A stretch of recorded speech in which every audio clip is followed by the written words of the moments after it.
Bandeko balandi ya LMT télévision chaîne numérique oyo epesaka toujours bainformation ya kitoko ya elengi onga mona aza wana servante na bino Lucie Dibila napesaka bino naza toujours mieux placé mpona ke kokundolela bino bainfo lelo nayebi ke tobeta lisolo ya Jean-Marc Kabund mpe na nga moko te nasengeli nazala na invité moko spécial oyo nga na memeli bino lelo Grace Kabena babi aza analyste politique na compte ya LMT TV nga moko servante na bino nazala mpo tobeta masolo wana nayebi ke boza ebele mpona kolanda chaîne na bino numérique LMT télévision babi chaîne oyo emema lumière na kati ya YouTube babi so lelo YouTube eza LMT télévision ememi nde lumière so lelo babi LMT TV eza wana na pointe ezopela mpe ezongala yo na nayambela bino analyste politique moko toza na ye awa na nkombo ya Grace Kabena aza pe journaliste lokola nga mopanzi sango. Bonjour monsieur Grace Kabena. Oui, bonjour ndeko journaliste ici Dibila, merci de l'invitation. Ok, merci de connaître ce balon en direct à LMT télévision. Lelo tolingi nga na bino tobeta lisolo ya Jean-Marc Kabund balobi oyo eza deuxième fois bainterpellé na cour de cassation. Première fois tolandaki nalakisaki bino lolenge nini procès na ye ndenge elekaki lelo babengi ye lisusu na cour de cassation mpe toyebisa bino mpe suite na ndenge nini ekoleka mais sikoyo lisolo ya Jean-Marc Kabund balobi ke message oyo alansaki na jour oyo ya point de presse makambo oyo alobaki esepelisaki vraiment non seulement population esepelisaki gouvernement te non seulement gouvernement tolobela na chef de l'état balobi ke amankaki respect na chef de l'état makambo oyo alobaki mingi eza na nzela te mais toyebi eloko moko monsieur Grace Jean-Marc Kabund azalaki na kati ya UDPS donc na ndenge balambaki baélection na ndenge mpo esalama Jean-Marc Kabund azalaki na nde bapesaki pouvoir na Faci Beton ye moko mpe azalaki wana lelo bokomi kozomela ye ndenge ke makambo oyo akomoloba wana eza lokuta tozo comprendre bon na ndenge bapesi pouvoir te na ndenge population ekotaki chef de l'état parce que chef de l'état azalaki élu par le peuple congolais nde bafaki confiance par bakendo bazalaki wana kotanga bakongo te nde baki kovote chef de l'état. Jean-Marc Kabund azalaki président intérimaire ya UDPS comportement na ye tout le monde ayebi comportement ya Jean-Marc Kabund. Jean-Marc Kabund après avoir posé incendie oyo esalamaki Jean-Marc Kabund bino moyo boyebi ke Jean-Marc Kabund asalaki na embouteillage abotolaka garde républicain atindaka bagarde na ye abotola garde républicain motoki eza entre autres ko désarmer unité oyo ebatelaka chef de l'état yango tolobaka eza excès des ailes nde esalaki ke lelo babotola ye bokonzi oyo aza nango na kati ya UDPS to ndenge nini. Oui, tokobanga excès des ailes parce que Jean-Marc Kabund azalaki na maîtrise ya pouvoir te andeki kose comporter lokola Hitler na kati ya nazi moni Hitler ndeki na kati ya nazi aleka ye moto oloba balobenge Führer déjà Jean-Marc Kabund akomaki ozo comprendre azalaki na biloko moko nde kosala oyo nde ezalaki mabe aye kosala incendie moko boye Jean-Marc Kabund basuspend nde provisoirement na parti mais Jean-Marc Kabund nde kosala sortie médiatique na ye asali sortie médiatique na ye mpona koloba adécrire biloko oyo adécriaki alobi ke chef de l'état aza incompétent alobi par rapport ya transaction monétaire oyo mbongo oyo elongwaka na Congo kendaka pour le chef de l'état kendaka na bapays ya mikili ya poto ye asala bapreuve wana alobi lisusu makambo ya alobelaki par rapport ya nini chef de l'état déjà tie bagarde fou na ye ke na élection 2023 Félix Tshisekedi déjà atie de batuni na cour constitutionnelle na seni mpoka ye aza réélu siko na kotala makambo nyonso oyo alobaki wana na kotala ke eza biloko mosusu koloba yo uye koloba aza député national Jean-Marc Kabund est député national ye attaque député national projet de loi Jean-Marc Kabund a initié na parlement pour lelo ba défendre yango pour ça la population. Ya on a dit monsieur Grace Kabena to lobela nanu ndeka nga nazala nga mwasi boye nazala mobali nanga na kati ya ndako lelo nga mobali nanga to kabwani makambo o nga na koloba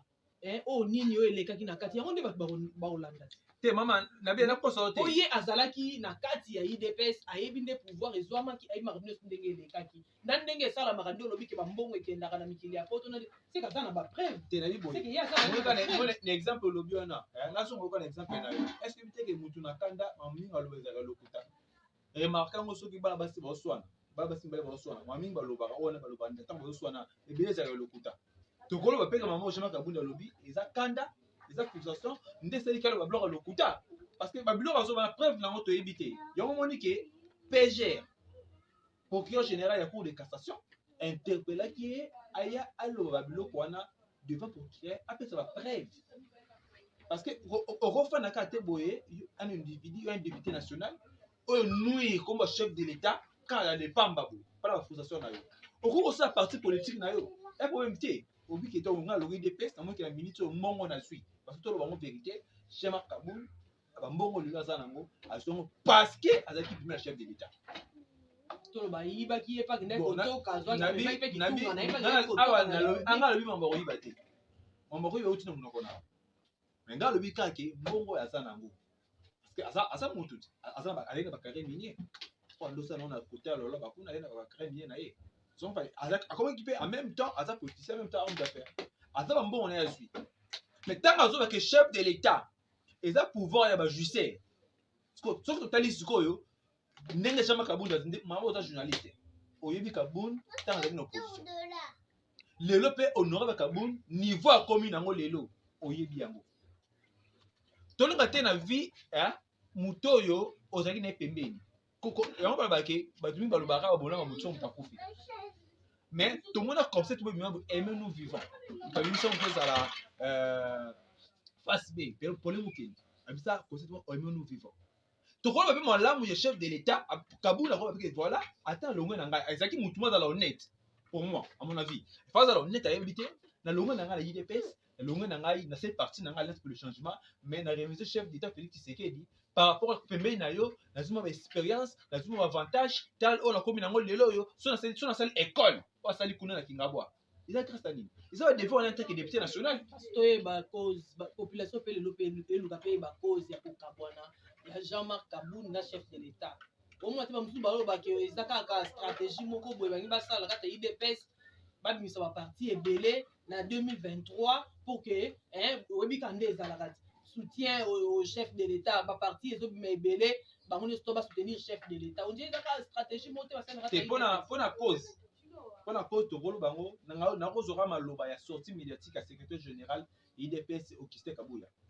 abaki parmi bafacteur parmi bacause oyo esengaki honorable Kabunda azala exclu parce qu'il azalaki exclu na UDPS po azala exclu ezalaki détournement ya bafond ya bacarte semblerie na UDPS bamilitaire bande kopesa bambongo na bango bacarte po basomba bacarte pour membre ye moto azalaki président intérim ya UDPS adétourna mbongo wana eza ngai te moto alobi eza Augustin Kabuya moto alobi après alobi susu par rapport ya alobaki usurpation ya pouvoir alinga contrôler tout oso comprendre azali bafaute grave oyo nakoloba ndeko répété te oyo secrétaire général ndeko kotobola bapine wana alobelaki yango biloko ebele kotobola bapine ya bato wana naloba yango imaginez-vous honorable dans secrétaire général ya UDPS ntobaki Augustin Kabuya honorable Kabunda azalaka voisin na pepe église mozala wana kaka nde ezala na veye église baosambela yoki makelele atie politique bakokanga église bafu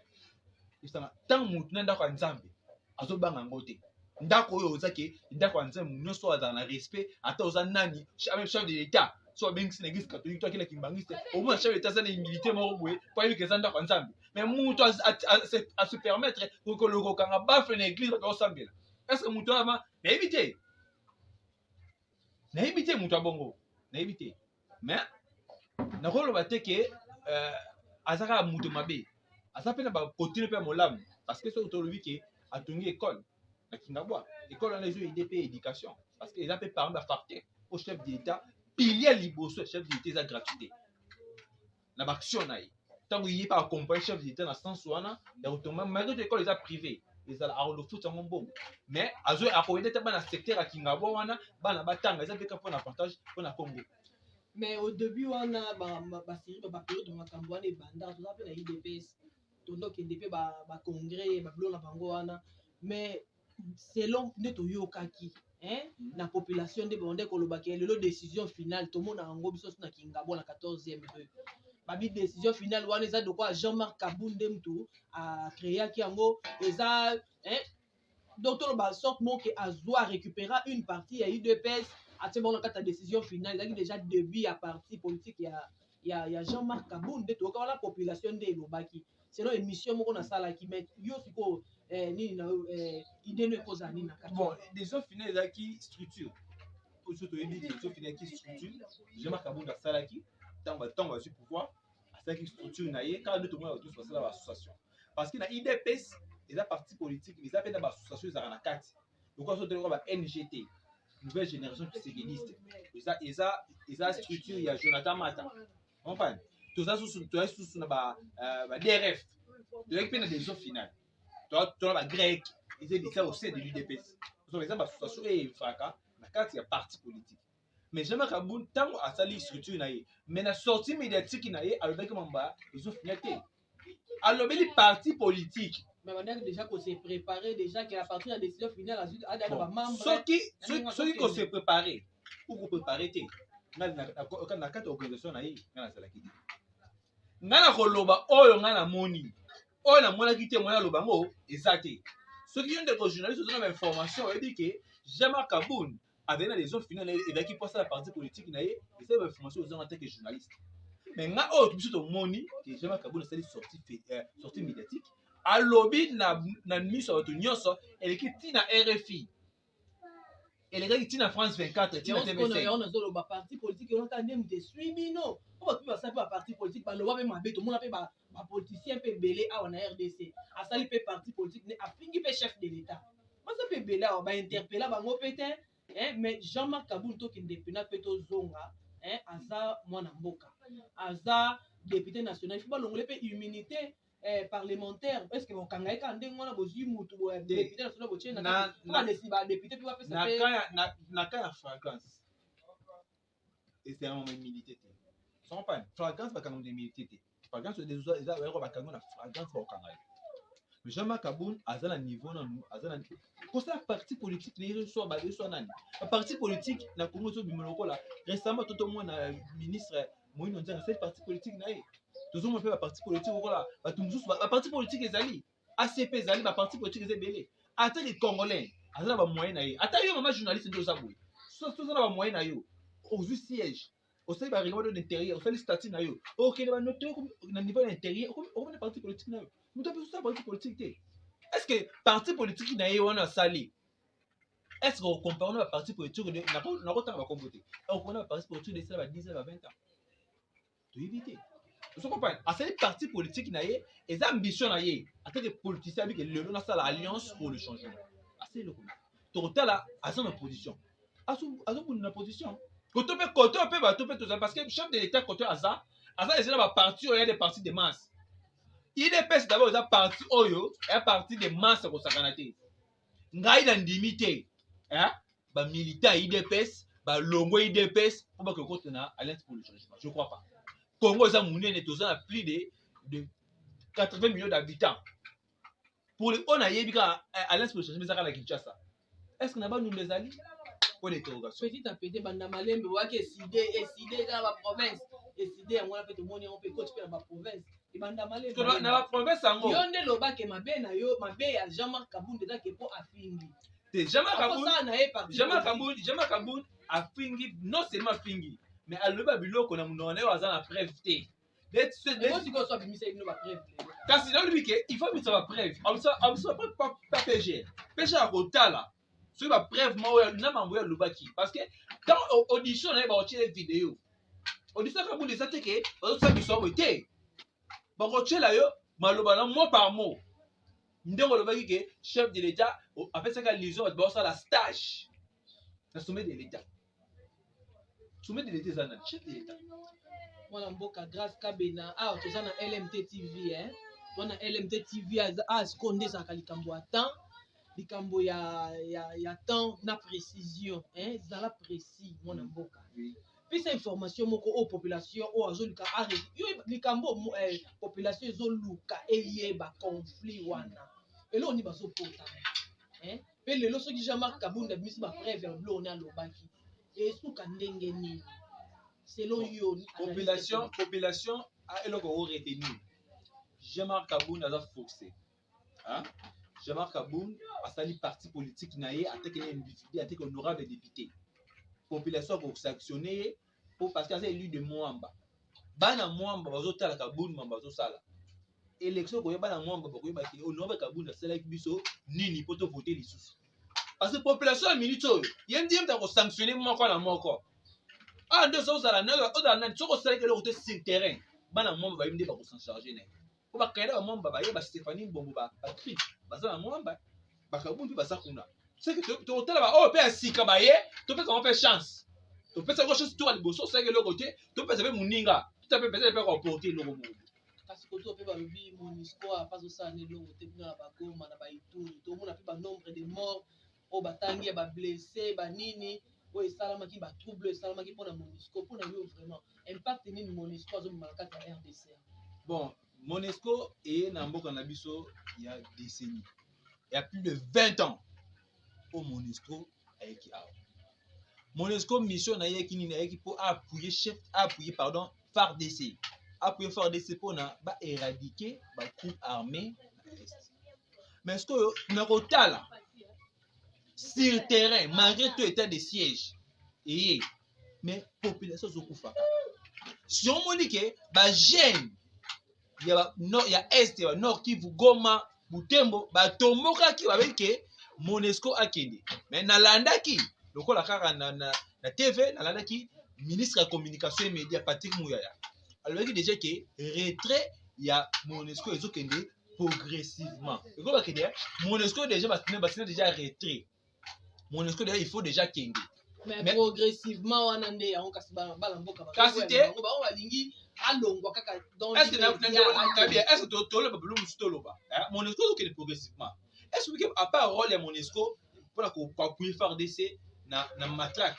il y a groupe armé. MONUSCO a d'abord sur l'élection. Donc il y a l'élection 2023. MONUSCO a un hélicoptère na chaka et qui n'a place oyo ba zone ba mutu comme raté. A même habilité les votes mais il noir ma bleu rebellé. Vous savez pas na Goma kuna kasi balobi o basengi aide à Poutine on dirait MONUSCO a okokate tout le monde wana ba banderole na ba nini ba bi Poutine yaka osunga biso. Te omoni mutu so mutu azana passe. Yo bala ba ki litu ya mutu malade. Et on va conseiller à mutu. On te zobela. Ce c'est que tout ka likaso akobuka.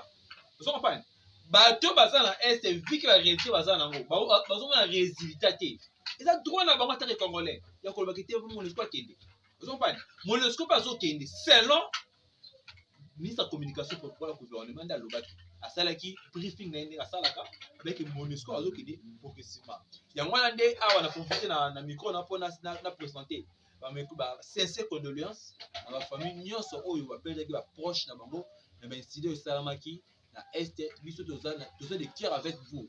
De cœur avec vous. Tout ça va congolais, tout ça na pasi obino obozo kakuna biso pe awa tozo ka yango. Mais na ko toboinde bandeko tolinga to ke na violence te. Parce que na violence eloko moka balongo salamaka te. Mais na ndenge ya kimia ndenge ya kopesa maki bozo ba revendication na bino bozo pesa na marche pacifique.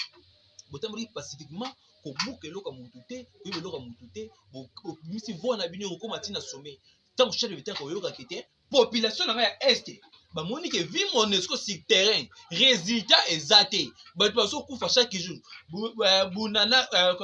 combat contre 1-23 akanga ki wana MONUSCO azawana même chef de MONUSCO à reconnaître puissance des faits il y a ba ennemi avec 1-23 azana armement au même phare de ça na ngoti mais rôle à MONUSCO est kini rôle à MONUSCO qui pour appuyer FARDC nana pembeni yana yi kota FARDC ça nini ba éradiquer bacha paix na est aza mission pour la stabilisation de la paix de l'RDC mais à koki rôle na été mais pour vraiment faire des décisions il y a pour asa la retrait na ba zonga mais ndenge selon ministre le bec na ba promesse lokola ba kalemi ba DJ ba kindaki baza grand nombre de baza na est grand nombre de baza na est ya RDC bazo kende malembe MONUSCO bazo kende ya to kosenga na profiter na micro na yo pona kosenga population est toza la kimia toza la uni toza la kimia to tika violence tout ce qui to marcher pacifiquement pour ezala kete ke o parce que tana bande ko na biso bakufi na nini na babale réel babale ezobeta babale perdi kaka mpe na bandeko mpe ya monesco mpe bakufi kaka bapopulation te bon mpe bakufi nano yango tokosenga bandeko tosala bamarchement pacifique to réclamer eloko eza koréclame mais pacifiquement. Ok, tokomi kokende kochute bandeko balandi ya LMT télévision nayebi ke bozalaki ebele na nsima ya caméra mpona kolanda nga moko wana servante na bino Lucie Ntibila Mampuni naza wana toujours ya na idéologie ya komemela bino toujours bainformation ya bien nalakisaki bino nazalaki na Kolwezi nalakisaki bino ndenge nazalaki na Lubumbashi toujours na cadre ka ya baexamen d'état lelo nalinga tasala na bino analyse makambo ya Jean-Marc Kabund nayebi ke ekosimba wana selo population ndenge ezoloba toza na baquestion ebele bato bazopose bamessage ebele bazotinda na batelefone toyebi ke torépondre bino semaine prochaine mpona lelo nasengi na bino bosabone massivement na LMT télévision chaîne numérique oyo bimela bino toujours bainformation ya kitoko mpe ya kafukafu nga mo naza wana mpona koremercie bino na ndenge boza kosabone bocontinue bopanza video bopartage etalama lisusu makasi nayebi ke ya malamu ezoya toujours na nsima à suivre.